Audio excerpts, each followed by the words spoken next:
What's up, YouTube? It's your Lord here for King D353 here, and as you can tell by the title below, it is time for yet another recap of a wrestling pay-per-view, but, I can't help but feel like something is wrong here.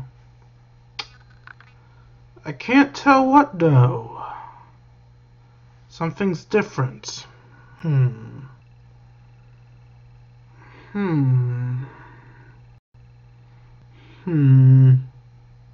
Alright. You can see me. Every sexy, delicious inch of me. Mrs. Moneymaker ain't got shit on me, but that's beside the point. Ladies, stop wetting yourselves. I know. You're so happy to see your beloved beast of a king, but let's focus on the wrestling for now, alright? You can drool over me later. So, as you guys know, tonight was the Fastlane pay-per-view.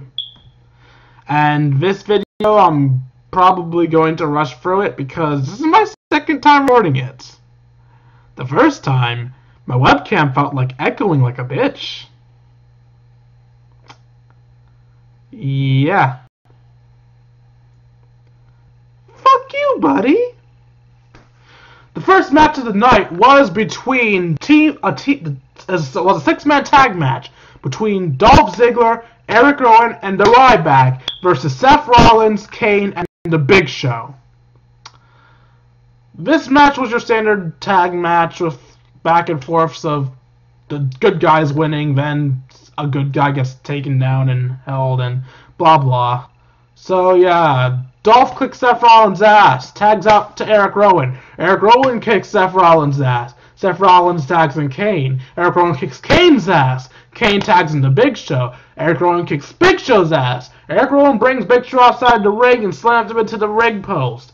Then Erick Rowan goes for a spin kick, which misses and kicks the post. Erick Rowan's leg is now hurt, and the Authority work on that leg throughout the rest of the match, until Erick Rowan does his spin kick and hits it on Seth Rollins. Erick Rowan tags out to the Ryback, who beats on Seth Rollins.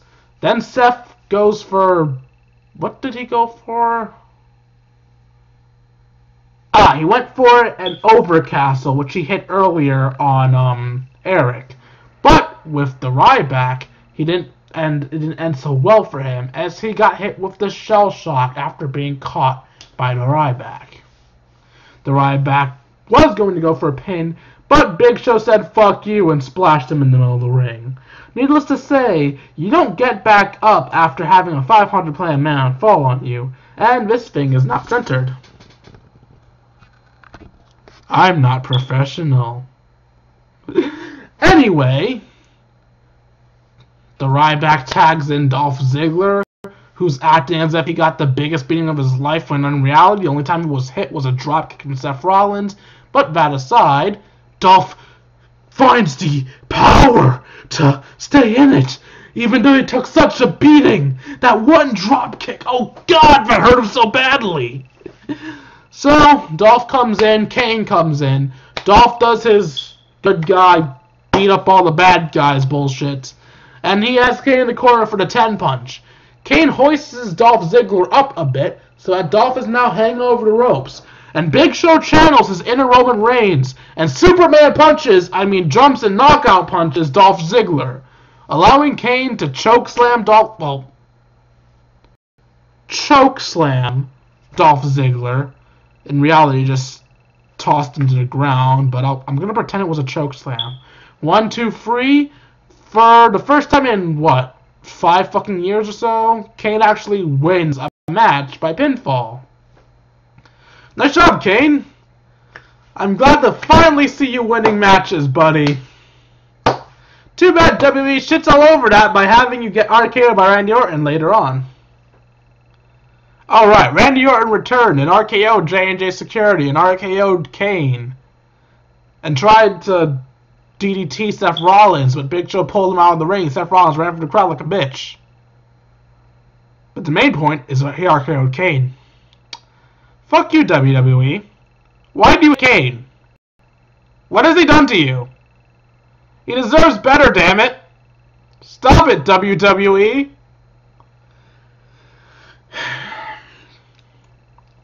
The next match of the night was Goldust vs Stardust, a match many people think should have happened at WrestleMania. Too bad for you people, you don't make the cards. Before the match, Dusty tells Goldust he does not have to hurt his brother. And then Goldust rebuttals by telling Dusty he does need to hurt his brother. He needs to hurt his brother so badly that he will never want to put on the Stardust paint again. With that, Goldust leaves for his match against Cody. The match consists of Goldust beating the holy fuck out of his brother, until about halfway through, where Goldust attempts to dive down on Cody, and Cody counters this with a kick to the gut. Now, as we'll find out later, kick to the gut is tended to be the kryptonite of all wrestlers, because that one kick to the gut allows Cody to Stardust, please don't come hurt me. Allows Stardust to take advantage and beat the holy fuck out of Goldust for the rest of the match. Until the ending, where Goldust rolls him up and wins. Controversially. When I mean controversially, it's because as Goldust was pinning Cody with his roll-up, on the free count, Cody kicks out. So he literally kicked out on free. To add to controversy, the ref never actually finished his pin. This is the wrestling mat. This is the ref's hand. 1, 2, 3. He didn't actually hit the mat. So it was considered a bit controversial. Cole agrees with me, it was a bit controversial. But needless to say, Goldust was awarded the win. Goldust tries to shake his younger brother's hand, but Stardust, distraught with his loss, leaves. Goldust then goes to the back to talk to his father, Dusty. And Stardust comes in to crash the family reunion he apparently wasn't invited to. Stardust's words, not mine. Stardust then attacks Goldust, who doesn't seem to be fighting back this time. And Stardust slams Goldust into the box thing. Still don't know what to call that. A crate, maybe? Whatever. And he then talks to Dusty. I forgot his name. Dusty. He talks to Dusty. He tells Dusty 2 messages. 1. Cody Rhodes is dead. You killed him when you brought Goldust back. 2. I will no longer live in your shadow. Now, you will live in mine. And with that, Cody leaves after giving Goldust a swift kick to the face. Literally, he kicks him in the face and then walks away. The next match of the night was a highly anticipated one, for me at least. The Usos versus Cesaro and Kidd. On a side note, can they please start cutting out the Tyson Kidd's music? It is so much better. So much better. Anyway, despite me loving this match, I don't remember it perfectly enough to give you a play-by-play on it. So, the shortened version: fight, fight, fight, fight, fight, fight. Usos got the advantage. Fight, fight, fight, fight, fight, fight. Tyson Kidd tags out to Cesaro tags out to Kidd. Fight, fight, fight, fight, fight, fight. And Cesaro does one of the cleverer things I've seen done in tag matches. Normally, when you want to distract your opponent, you yourself would go up on the top rope to get their attention or the ref's attention. Cesaro did not distract the ref himself. He distracted the ref with a fallen Uso. With the fallen Uso distracting the ref, Cesaro tries to get in to attack the other Uso, who promptly kicks Cesaro off of the ropes, because fuck you, Cesaro. Sadly for said Uso, as he turns around, Tyson gives him a kick of his own, and then hoists the Uso up for what I believe is called a fireman's neck breaker, but I can't remember, to be honest. I'm just going to call it the fireman's neck breaker. Tyson hits him with the fireman's neck breaker and pins him 1, 2, 3. Tyson Kidd and Cesaro are your new tag team champions. And thank God too, since everybody is putting hashtag push Cesaro, and everybody knows Tyson Kidd is the most underrated superstar of all time. So yeah, these guys have finally reminded us why they should be relevant. The next encounter of the night was Triple H finally calling out Sting. With these two icons in the ring, Triple H goes on a speech about the good old days. WWE versus WCW. Triple H's legacy, which was created by killing Sting's legacy. And by killing Sting's legacy, we mean, WWE won the Monday Night Wars against WCW. Point is, Triple H goes on to say that although he killed Sting's legacy can continue if Sting backs off. Then they could work together as they should. Sting's legacy could continue on, and Sting could even be entered into the Hall of Fame. The problem is, Sting refuses. Triple H, well, he doesn't refuse, he just stares Triple H down with menacing, angry eyes. Just pretend my shades are glaring at you. Triple H then tells Sting if he continues to disrespect him by staring at him like that, he could end his legacy again by kicking his ass. Sting, being the badass he is, keeps staring at Triple H. And Triple H tries this cheap shot Sting, only to get his face pounded in for a bit. Then Triple H gets a good punch in on Sting's gut. And as we know, our guts are our weak spots, apparently. With that, Triple H gets to beat the holy fuck out of Sting for a bit. With Sting down, Triple H leaves and gets his beloved sledgehammer. And as Triple H goes in to punish the icon, Sting pulls out his trusty baseball bat. Pretends it's a baseball bat. And gets Triple H at bat point. Why am I doing this? I want to illustrate what bat point looks like. Because this is the best way I can think of to explain. That's the best way I can think of to describe it. At bat point. He backs Triple H up into the corner. Triple H, with nothing to do, drops his sledgehammer. I need a sledgehammer. Drops his sledgehammer. And is held back against the turnbuckle. Sting then, I need a WrestleMania sign. This is the WrestleMania sign. Sting then takes a break from pointing at his neck and points his back towards the sign. Then back to Triple H's neck. Sign. Neck. Sign. Neck. With that, Sting finally backs off and is about to leave as Triple H's dumbass tries to attack him again. Sting, being the mind-reading Jedi he is, dodges and swiftly swings his bat into Triple H's gut. Again. The poor, weak, defenseless guts. I'm shuddering just thinking about it. Anyway, Sting then picks Triple H up and hits him with the Scorpion Jeff drop before leaving a downed game in the middle of the ring. The next match is Nikki Bella versus Paige. I didn't watch this match. I'm half tempted to take a page out of Martin's book and just go to the bathroom right now. On a side note, you guys can see my bathroom. And you can see my robe.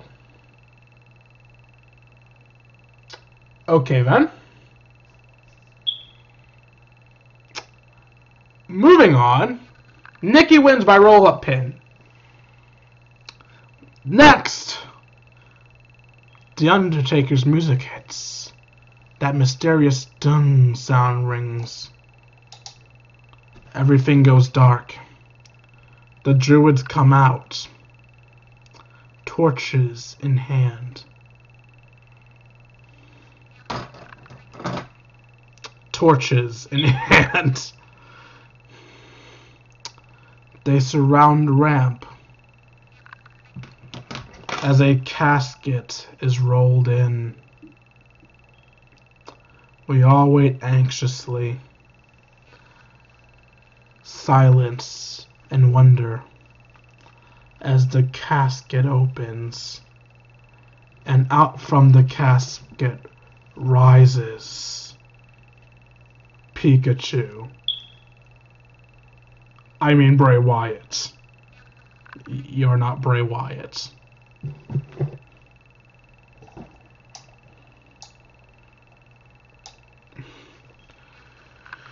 With that, Bray Wyatt gives us a speech. A speech about how The Undertaker used to scare him. How The Undertaker used to be the face of horror in the WWE. But The Undertaker has grown weak. And Bray Wyatt is the new face of horror. Bray Wyatt then leaves, with his message obviously sent.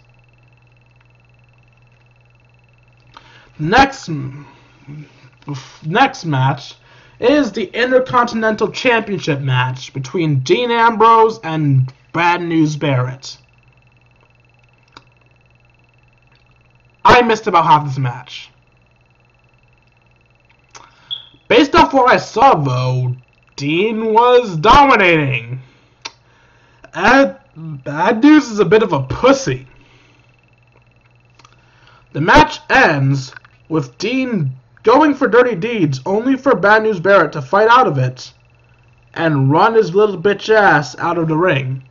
He grabs his title and tries to walk away, only for Dean to suicide dive him. Dean tosses him back in the ring, only for Bad News Barret to roll out the ring again, and this time try to escape through the crowd. Dean drags him back, slams his face into the steel steps, and tosses Bad News back into the ring. Barret crawls away like a scared puppy and clings to the ropes as he tries to escape Dean Ambrose. Dean pounds mercilessly at the roped Bad News Barret, and the ref counts to 5. Dean Ambrose is disqualified for trying to keep Bad News from running away. Am I the only one who wants to slap the referee? I hope not. Anyway, with that, Dean beats Bad News to near unconsciousness. He then picks up the Intercontinental Championship and proceeds to axe Barret. You think you deserve this title? Why are you running? Why are you running? With that, Dean picks Bad News up, hits Dirty Deeds, and proceeds to start to leave the ring.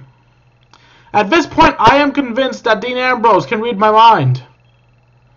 Because as Dean was leaving, I said to him, Dean, steal it.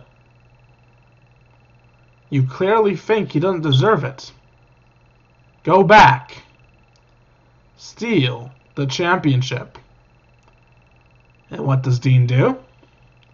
He obeys his king, as you all should, and he steals the championship. He picks up the championship, slides out the ring, and walks away with it. After this match, it's officially announced that Triple H has accepted Sting's challenge, and they will face off at WrestleMania. The next match is another match I greatly anticipated. John Cena versus Rusev.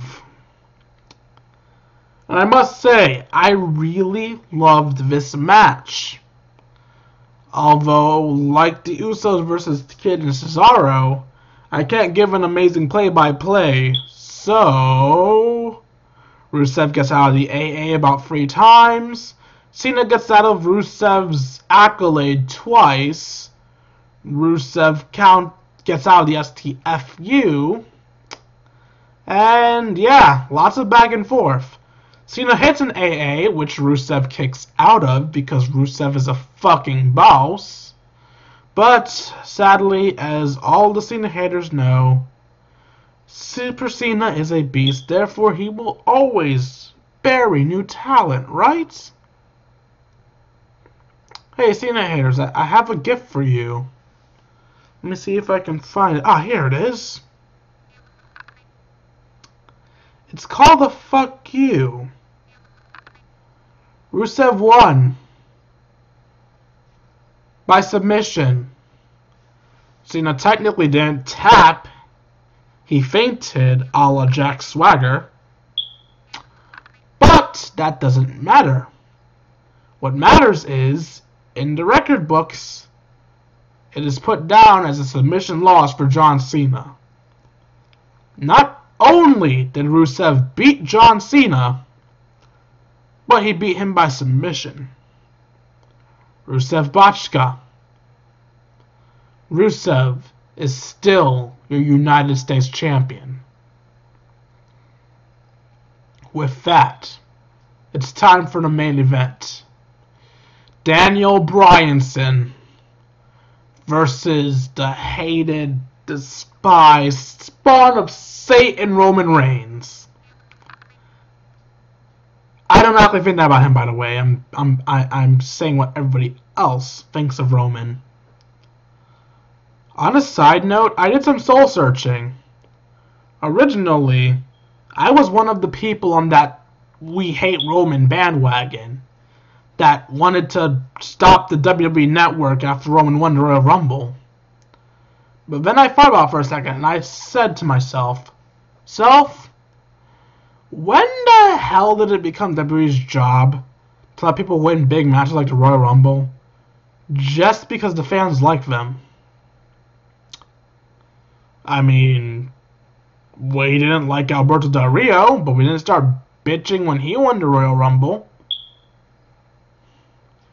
We sure as hell didn't like Vince McMahon. We didn't start bitching when he won the Royal Rumble. So, when did it become the cool thing to start bitching, complaining, and costing superstars opportunities?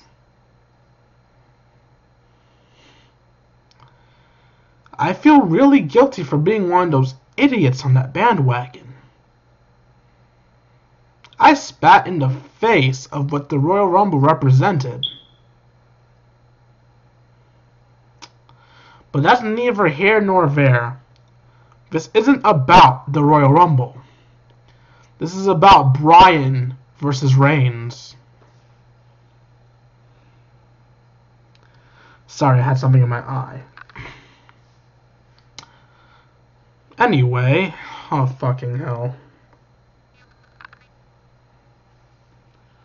Alright, it's gone now. Anyway, like I was saying, Daniel Bryan versus Reigns. I fucking loved this match. They wanted us to constantly remember their strong points as Reigns kept overpowering Daniel Bryan, and Daniel Bryan kept out-wrestling Reigns. Some of my favorite spots from this match was Daniel Bryan trying to get Roman Reigns into whatever the hell it's called. I believe it's called no, it's not called the surfboard stretch. What am I saying? The surfboard stretch is another move. That move where he takes up your limbs and basically holds you up by your limbs. He tried to hit Reigns with that. But Reigns, using just pure leg strength, just overpowers Daniel and launches Daniel off him with just his leg strength. Yeah, that was an interesting spot, and I really enjoyed it. Anyway, as the battle raged on, Reigns not only survived the S-Lock, Daniel managed to yes his way into a running knee. Yes, 1, yes, 2, yes, kick out. Well, fuck. Reigns kicked out of Daniel Bryan's patented knee. A move no one has kicked out of before. Shit. Reigns then beats on Bryan a bit. And gets Bryan into the corner.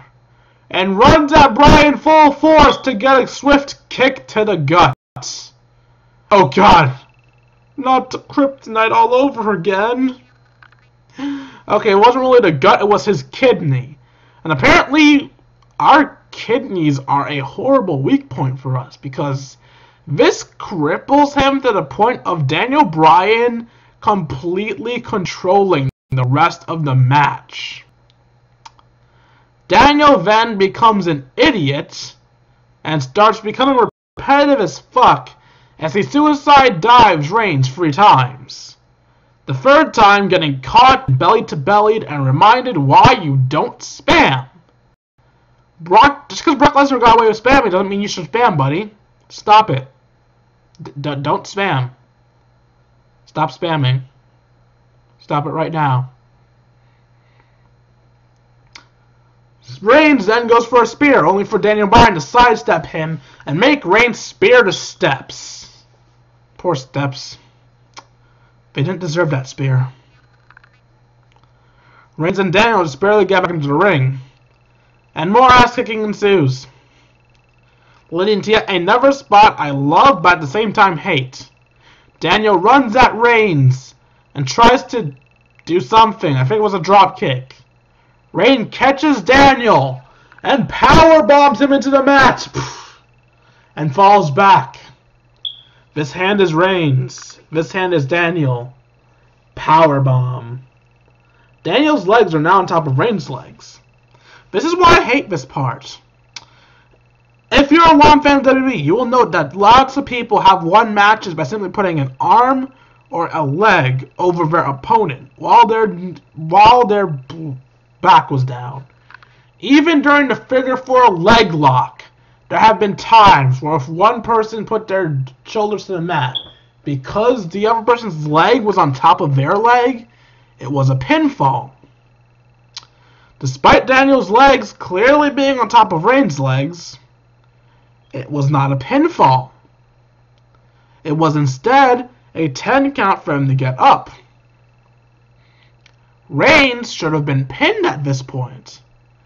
Not because I wanted Reigns to lose. In fact, I wanted Reigns to win. He should have been pinned there, though. Now, maybe I just don't understand my wrestling rules, but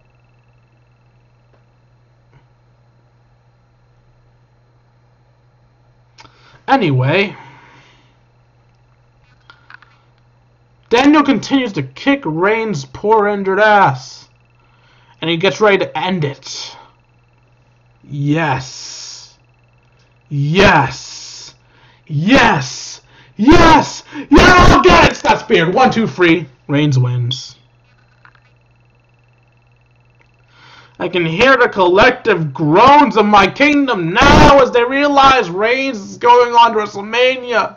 No! WWE is shoving Reigns in our face. Shut the hell up. We have seriously shat over what the Royal Rumble was supposed to mean. As you guys remember, last year, Batista won the Royal Rumble, only for us to whine and moan and bitch. As a result, Daniel Bryan was added to the main event, and Daniel Bryan became the WWE World Heavyweight Champion. But we love Bryan, so it's okay. And And Bryan should have won tonight. We don't like Reigns. If WWE went back on their decision again over us bitching and moaning, it would shit in the face of what Royal Rumble means. Thank God they did not do that. And Roman Reigns won. With that, a frustrated Daniel Bryan shoves Roman Reigns, pokes his chest, and gives a clear message. You better kick his ass. With that, Daniel shakes Reigns' hand, leaves the ring, and leads the Hound of Justice to celebrate. So that's it for the matches, for the pay-per-view. And what did I think about the Fastlane pay-per-view? Although I really am going to miss the Hell in a Cell match, I love the Fastlane pay-per-view. Every match there was either a masterpiece that I loved, or it was just okay. Or it was the Divas match I didn't watch. The point is, the matches were extremely enjoyable. Even John Cena vs. Rusev, a match you would not expect to be good, because Rusev no one cares about watching, and John Cena everyone hates. But even their match was lovely to watch. So, overall, I give this pay-per-view an 8.5 out of 10. Now wait, before you guys go, there are two things I need to ask you about. Thing number one, originally when recording this video, I wanted to record it topless, because wrestlers don't wear shirts, and I want to be dressed for the occasion. So my question to you, YouTube, is, would you like to see me topless whenever I'm giving recaps of the pay-per-views? So that you guys know what you'll be seeing, this is me topless. These are my man tits. This is what you're going to be seeing if you say yes to seeing me topless during wrestling reviews. So yeah, I want you to put that down in the comment section below, wherever you want to see me, my sexy, sexy man titties, whenever I review a wrestling pay-per-view. Another note, as you guys can tell, I have a webcam now. Would you like to see me in the corner as I am playing games from now on? Because of this webcam, you guys now have the opportunity to see my reactions as I play games. It won't be as clear as you're seeing right now. Here, let me show you. When I'm playing games, you guys are going to be down here. Not at that angle, mind you, but you'll be seeing me hunched over my laptop as I play my games. About as you're seeing right now. So the question is, do you guys want to see that? Up in the most likely top right hand corner every time I'm playing a game. This is your decision to make. If you do make this decision, I'll most likely make the gameplay itself a bit smaller and have some type of picture in the background so I can fit this webcam of me off the game screen so it's not blocking anything important. So yeah, would you like to see me topless during wrestling reviews? And would you like to see me during my gameplay? As for the fact that you guys haven't seen a video from me in a while, I apologize. My Bluetooth headset's been acting up, and I'm having trouble connecting it to things. So it's going to be a little bit of time before you see another Let's Play from me, because I need to figure out what I'm going to do about microphones. My new webcam technically has a microphone, But that brings forth the problem of how are you guys going to hear the game audio? Because then the game audio is going to echo because the computer's going to pick it up and the webcam's going to pick it up. Hell, the webcam already had echoing problems with my voice. Hence me re-recording this. So, yeah, I'm going to have to work out a few kinks before I can actually record games again. So, yeah. I apologize for being a bother on you guys. It's going to be a while before you see another game from me. Still, until then, I'm going to need you guys' input. So, do you want me to top us during wrestling reviews? And do you want to see me during my gameplay? With that, hope you guys enjoyed this video. Like, comment, and subscribe. And I'm out. Deuces, YouTube.